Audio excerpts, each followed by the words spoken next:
رضوان صاحب، یہ میری سمجھ میں نہیں آتا کہ ہم ہر وقت جمہوریت کا رونا روتے رہتے ہیں، جمہوریت نہیں ہے، صحیح جمہوریت نہیں ہے، آمریت آ گئی ہے، پریشان رہتے ہیں ہر وقت جمہوریت کے لیے.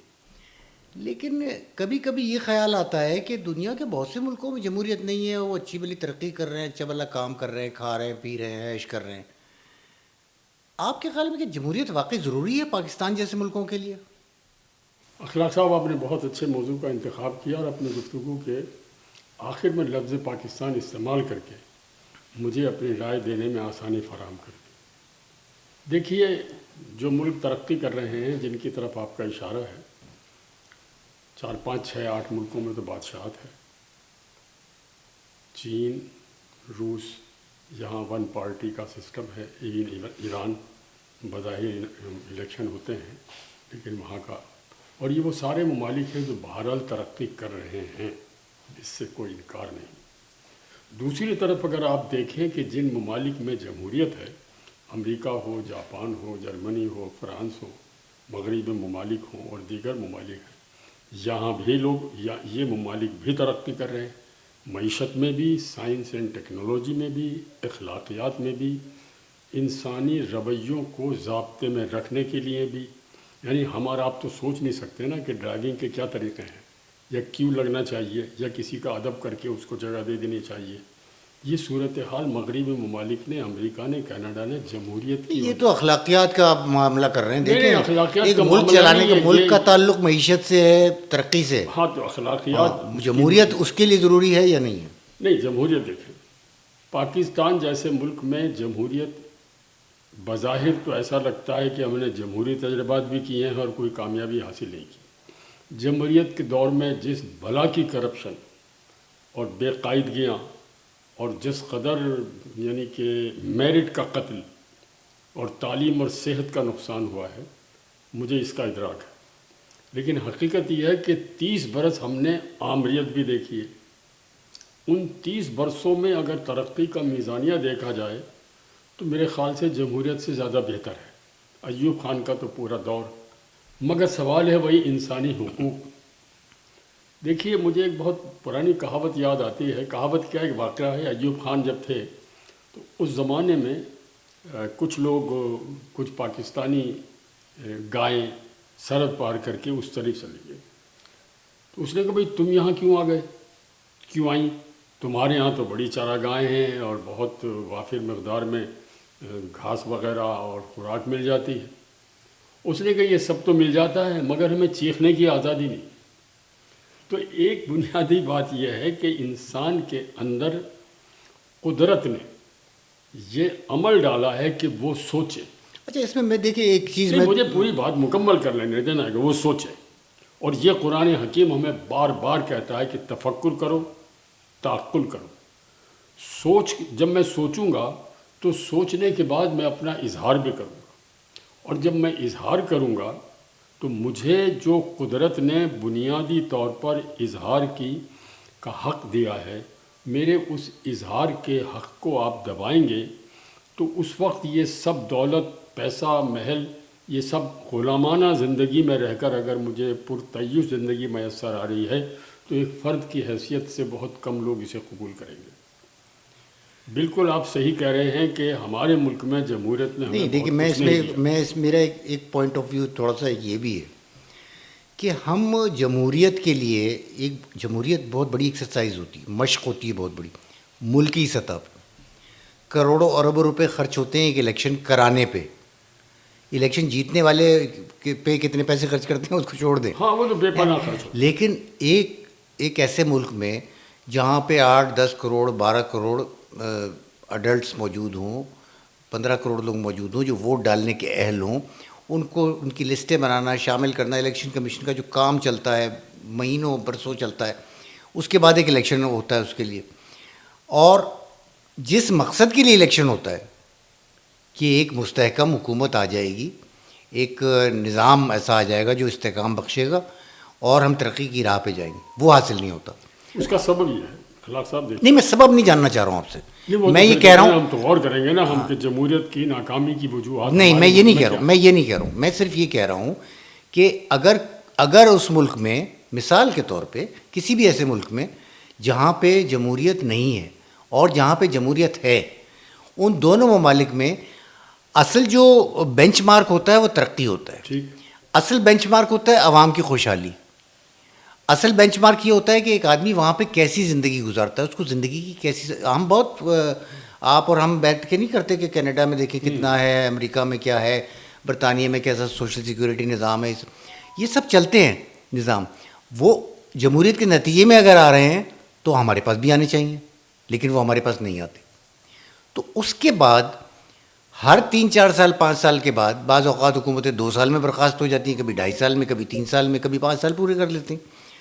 وہ جو پیسہ خرچ ہوتا ہے اندھا دھند اور اس کا کوئی نتیجہ نہیں نکلتا، تو یہ سوچتا تو ہے نا آدمی کہ یہ کیوں مشق کر رہے ہیں ہم. نہیں دیکھیے، آپ کی بات بالکل صحیح ہے، مگر جن ممالک کا آپ ذکر کر رہے ہیں اور میں نے بھی ذکر کیا ہے، ان ممالک کو اس مقام پر آنے تک 300-400 سال لگے. سنگاپور کو نہیں لگے. نہیں، وہ تو چائنا کو بھی نہیں لگے، اس کو بھی 72 سال ہی لگے. یہی میں کہہ رہا ہوں نا آپ سے، یہ تو اب 300-400 سال کی بات چھوڑ دیں، 300-400 سال والی نہیں، یہ تو ابھی کے ہیں سارے. یہ تو ہم دیکھیے، پھر یہ طے کر لیں کہ ہم جمہوریت کے لائق نہیں ہیں، اور یہ ایک الگ چیز ہے. میں صرف یہ کہہ رہا ہوں کہ جمہوریت کیا ضروری بھی ہے یا نہیں ہے، لائق ہے یا نہیں ہے، وہ تو کوئی بھی لائق نہیں ہوتا اور سبھی لائق ہوتے ہیں. جب ہم ایک چیز کے لیے یہ کہتے ہیں کہ ہمیں اس علاقے میں رہنا ضروری ہے یا نہیں، تو ہمیں یہ بھی سوچنا پڑے گا کہ اس علاقے کے علاوہ کوئی دوسرا علاقہ بھی ایسا ہے کہ جہاں ہم جا سکیں. تو جمہوریت کی ہمیں اس لیے ضرورت ہے کہ جمہوریت کے سوا ہمارے سامنے 2 راستے رہ جاتے ہیں، آمریت اور بادشاہ. آمریت تو آئی ہے اس ملک. ایک تیسرا راستہ بھی ہے، ون پارٹی سسٹم. اسے آمریت ہی کہیں گے نا. نہیں، وہ آمریت نہیں ہوتی، اس میں بھی الیکشن ہوتا ہے. نہیں، الیکشن مطلب ون پارٹی بیوروز ہوتے ہیں، الیکشن ہوتے ہیں. چین اور روس میں یہ سلسلہ ہے، اور بھی ملکوں میں ہے. آپ کی رائے بالکل بہت مناسب اور اچھی ہے، لیکن ہمارے ملک میں جمہوریت کی ناکامی کا سبب یہ ہے کہ جمہور کو ووٹ دینے کا شعور جو گزشتہ 2-4 سال میں ہم نے دیکھا ہے وہ تو بہتر ہے، لیکن جمہور کو ووٹ دینے کی اپنی مرضی سے نہ شعور دیا گیا نہ اختیار دیا گیا. یہ قبائلی سسٹم ہے، وڈیرا شاہی ہے، پرانی 2-3 جماعتوں کی راجدھانی ہے. ایک آدمی جب بریانی کی تھیلی پر ووٹ دیتا ہو، اور آپ بریانی کی تھیلی کا تو ہم ایک مذاق اڑاتے ہیں، امر واقع یہ ہے کہ اس کے پاس کوئی چوائس نہیں ہے کہ وہ اس وڈیرے کو ووٹ نہ دے جو اس علاقے سے پچھلے 15-20-25-40 سال سے جیت رہا ہے. کیوں؟ کہ کل اس کی گائے چوری ہو جائے گی. یہ ہم اسی دائرے میں دیکھیے گھوم رہے ہیں. مثلاً یہ کہ آپ یہ بتا رہے ہیں کہ جمہوریت کی ناکامی کے اسباب کیا ہیں، یہی بتا رہے ہیں نا. گویا آپ یہ اعتراف کر رہے ہیں کہ جمہوریت تو ہو گئی ہے ناکام، بار بار آئی ہے، بار بار ناکام ہوئی ہے، اب کیا کریں؟ نہیں، میں یہ بھی کہہ رہا ہوں کہ آمریت بھی تو ناکام ہوئی ہے. وہ ہو گئی ناکام، لیکن جمہوریت تو ناکام ہوئی نا، جس کو نہیں ناکام ہونا چاہیے. بالکل صحیح ہے. ہمارے ہاں اچھا، اس کی دیکھیں سوچیں نا، ناکامی کے اسباب کو دور کر دیں. کیا آپ اسباب دور کر سکتے ہیں؟ چلیے یوں کر لیجیے. نہیں، کیوں نہیں دور کر سکتے؟ کیسے کریں گے؟ اگر قانون کی حکمرانی ہو. یہ تو دیکھیے نا، پھر آپ ایک یوٹوپیا میں رہ رہے ہیں کہ اگر قانون کی حکمرانی ہو، اس کے لیے ہر ایک کو انصاف ملے. عوام میں اگر یہ شعور بیدار ہو جائے کہ وہ اپنے حق کے لیے اٹھ کھڑے یہ ہو. 24-25 کروڑ لوگ ہیں، ان میں شعور کا بیدار ہونا ایسا نہیں ہے کہ کوئی بٹن دبائیں گے اور شعور بیدار ہو جائے گا. لیکن 75 سال میں نہیں ہوا. صورتحال میں تبدیلی ہے گزشتہ 5-7 سالوں میں. اچھا، وہ کیا ہے؟ وہ تبدیلی یہ ہے کہ لوگوں کو اب یہ احساس ہونے لگا ہے کہ ان کے ووٹ کا غلط استعمال کیا جاتا ہے. وہ ووٹ دیتے ہیں، اس ووٹ کو مانا نہیں جاتا. بالکل ٹھیک ہے. عوام میں یہ احساس پیدا ہو گیا ہے نا. اچھا، اس سے کیا فرق پڑا؟ اس سے ابھی تو نہیں پڑے گا نا. 2-4-5-7 سال چاہیے. ایک وقت آئے گا کہ جب یہ عوام شعوری اعتبار سے اتنے غلامانہ ذہنیت کا شکار ہو چکے ہوں گے کہ انہیں پھر آزادی کی خواہش ہوگی. دیکھیے، تعلیم آپ کے پاس نہیں ہے، خواندگی کا کوئی چکر نہیں ہے، غربت آپ کے پاس ہے، وڈیرے کا وہ ملازم ہے، ہاری ہے، اس کو ووٹ دیتا ہے، قبائلی نظام ایسا ہے کہ اپنی برادری کو ووٹ دینا ہے. یہ ساری چیزیں کیسے ختم ہوں گی؟ یعنی شعور جو آپ کہہ رہے ہیں نا بیدار کرنا، جو بلک آف دی پیپل ہے وہ اصل میں اسی نظام، جو آپ بالکل ٹھیک کہہ رہے ہیں، اسی نظام کا شکار ہے کہ وہ مجبور ہیں ووٹ دینے کے لیے کہیں پہ جہاں وہ دینا تو نہیں چاہتے لیکن مجبور ہیں ووٹ دینے کے لیے. اب وہ اسباب کیسے پیدا ہوں گے کہ وہ وڈیرے کا ہولڈ بھی ختم ہو جائے، طاقتور کا ہولڈ ختم ہو جائے، اسٹیبلشمنٹ کا ہولڈ ختم ہو جائے. جو ایک مافیاز ہیں ان کا ہولڈ ختم ہو جائے. یہ ہم ایک خیالی بات کر رہے تو ہیں. یوں سمجھ لیجیے کہ اب ہمیں ایک پازیٹیو انقلاب کا انتظار کرنا چاہیے، اس لیے کہ دو چار ممالک میں پچھلے دو چار برسوں میں ایسے واقعات سامنے آئے ہیں. لیکن دیکھیں، جمہوریت کی ناکامی کا سبب، میری بات اس وقت مکمل نہیں ہوئی، کہ جہاں لوگ اپنی مرضی سے آزادانہ ووٹ دینا چاہتے ہیں وہاں جمہوریت کا فیض ہے. انہوں نے الیکٹرانک سسٹم بنا دیا ہے، لمبی قطاریں نہیں لگتی، کوئی کسی کا ووٹ چھینتا نہیں ہے، وہ انگوٹھا لگاتے ہیں اپنی پسند کے، اس کو ووٹ دے دیتے ہیں. چھٹی بھی نہیں ہوتی، تعطیل بھی نہیں ہوتی الیکشن والے دن، نہ مہینے بھر تک طوفان بدتمیز ہوتا. آپ کے جو لوگ ہیں نا وہ اس نظام کو یہاں آنے ہی نہیں دینا چاہتے. ہاں، آپ تو کو بھی جو پتہ ہے. لوگ اس نظام کو آنے نہیں دینا چاہتے، جو قوتیں عوام پر اپنی طاقت کے بلبوتے پر غلبہ حاصل کرنا چاہتی ہیں، اب تک تو کامیاب جا رہی ہیں. لیکن میرا پورا یقین ہے کہ گزشتہ 8-10 برسوں کے بعد سے لوگوں نے سوچنا شروع کیا ہے. وہ یوتھ جو کبھی ووٹ ڈالنے اپنے بنگلے سے، گھر سے نہیں نکلتی تھی اور پکنک مناتی تھی اس دن جس دن الیکشن ہوتا تھا، پچھلے 10-12 سالوں سے ہم نے دیکھا ہے کہ وہ لوگ نکل رہے ہیں سر ووٹ دیکھیے، ڈالنے. یہی صورتحال اگر آپ کو یاد ہو تو یہ 1970 کے الیکشن میں بھی ہوئی تھی. بھٹو صاحب کا کرزمہ جب سر چڑھ کے بول رہا تھا اور ہر طرف لوگ کھڑے ہوئے تھے، اور وہ ایک پورا پیریڈ ہے آپ کے شعور کی بیداری کا. ایسا نہیں تو نہیں ہے وہ کہ یہ شعور پہلی تو دفعہ ہوا. نہ دیکھیے، اگر مغربی پاکستان میں وہ شعور بیدار ہوا تھا جس میں ہم شریک تھے، ہماری جوانی تھی، سمجھے نا، تو وہی شعور بنگلہ دیش جو آج کا ہے اس میں بھی بیداری بالکل ہوئی ہوا تھی. تھا. وہاں چونکہ تعداد زیادہ تھی تو انہوں نے اپنے شعور کا زیادہ استعمال کیا اپنی تعداد کی بنیاد پر.